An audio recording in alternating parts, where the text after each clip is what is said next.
Welcome back to Fair's Writing 101, and today we're talking about the inconsistency of story damage. That is, the damage done to your story by a decision made somewhere along the lines in your production. And often when I bring up things that damaged a story in one particular series, it is all too common for someone to bring up something similar, or having seen the same thing happen in another series, and say, well, why doesn't that mean that's a bad series? And from purely a point-to-point perspective on it, that actually makes a bit of sense. Why does it hurt one series for someone to do something, but not another series? Why is it okay for something to happen in some circumstances in a show, but not happen in others? And it comes down to how much effect this will actually have on the story when it happens.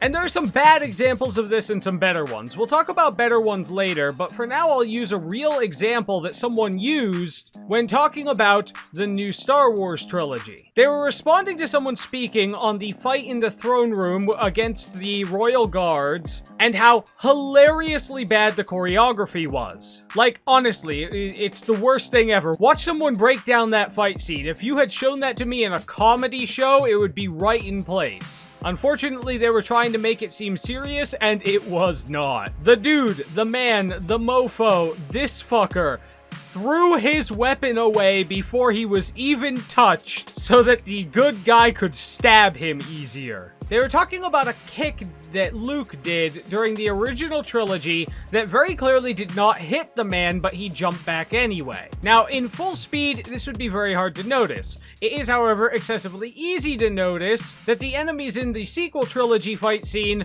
are not exactly fighting to win. Rey threw one kick and 3 people fly backwards. One dude stood off to the side and literally just waited, just sat there. No, it's okay, your allies are all dying, you can just sit off to the side and not be part of the fight. That's not something you have to slow down to see, that's something that you just notice when they're fighting. And this isn't a good example of inconsistency of story damage, because the choreography that's fucked up in The Last Jedi was a conscious choice. These are things that were supposed to happen in the choreography. There's nothing wrong with Luke delivering a kick right there. Maybe there were better options, but there's nothing wrong with him using a kick right there. The issue was the execution was done poorly. And if it was every single fight that everything was done so hilariously bad that it was obvious no one was actually touching each other, then yes, that would be a detriment to the movie. But one kick in a fight scene not connecting is hardly a movie-destroying issue. What we're talking about when we say inconsistency of story damage, we're talking about things that were a conscious choice to be put into this show, movie, or whatever, that contradicts the world so far, raises obvious questions about the validity of the threat, like in the Tomorrow War and why was there ever an issue in the first place, or just makes no sense according to, well, physics. There is the so-called rule of cool. There's a certain level at which it becomes so cool to watch that you kind of overlook the impracticality of it. The odds that a super fast car chase through a dense city would last any more than a few nanoseconds before they end up wrapped around a streetlight is wildly against. It's unrealistic, sure, but it's in a relatively minor way, and the resulting effect is cool enough that you're willing to forgive it. That can change whether or not something is a real detriment to the show. You could claim that the fight scene inside of that throne room looked really cool, but the problem with that fight scene is not that it's unrealistic in terms of the physics. The problem is that the highly trained, super badass villains are fighting like morons. This isn't just unrealistic, this is the enemy has no weight to them or threat. The Jedi Masters during the prequel trilogy were overwhelmed and killed by just a couple dozen soldiers because they could not fight that many people at once in any kind of realistic scenario. But here we have Kylo and Rey fighting royal guards who are supposedly very well trained with seeming ease. If a couple dozen clones are good enough to take out Jedi Masters, then these motherfuckers should absolutely be able to take out Dr. Edgelord and the physical embodiment of mad chaotic sword flailing. And then they get dumber in the next movie. That's it, you've convinced me. Gargura is the chief commander of the Sith, isn't she? Fun fact, in Australia, we only have the grades 1 to 5, and in Germany, they have the grades 1 to 6. rest of them? Where's 3, 4? Eh? 1, 2, 6, 1, 2, 5, 2, 그래. 3. Eh? Eh? You didn't say 3, 4. Wait, did I mess up?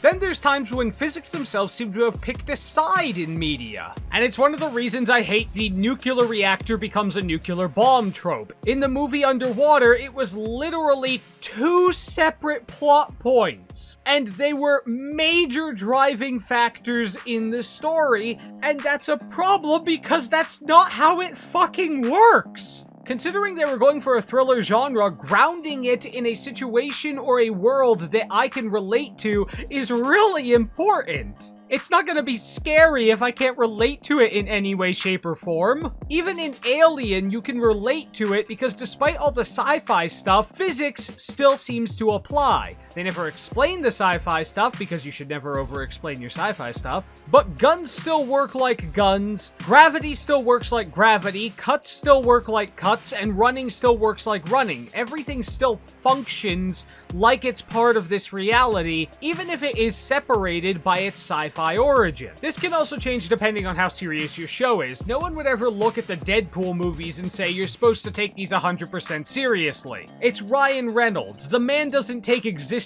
seriously. And that's totally fine. They're supposed to be funny, action-packed beat-em-ups. They're not supposed to be some deep story. Comedy movies can get away with a lot more, but these were not comedy movies. This was not a comedy movie. And as I mentioned in my hidden gem about how the character talking after their death was not a hindrance to the movie in any real way. It didn't hinder the storyline in any real way because it didn't matter. It didn't affect anything. If after they had been killed, they spoke, and that led to some kind of development in the story, then I'd have a problem. In the show iZombie, they clearly say that the zombies are still technically alive, they just have a very low pulse, but they are still living things. Well, they retcon that right the fuck out. Alright, that's a writing mistake, so you've made a little bit of a mistake, but then they have a character get decapitated, and he's still talking. Fun fact, if your character is undead and gets decapitated, they cannot talk, because you require breath to talk.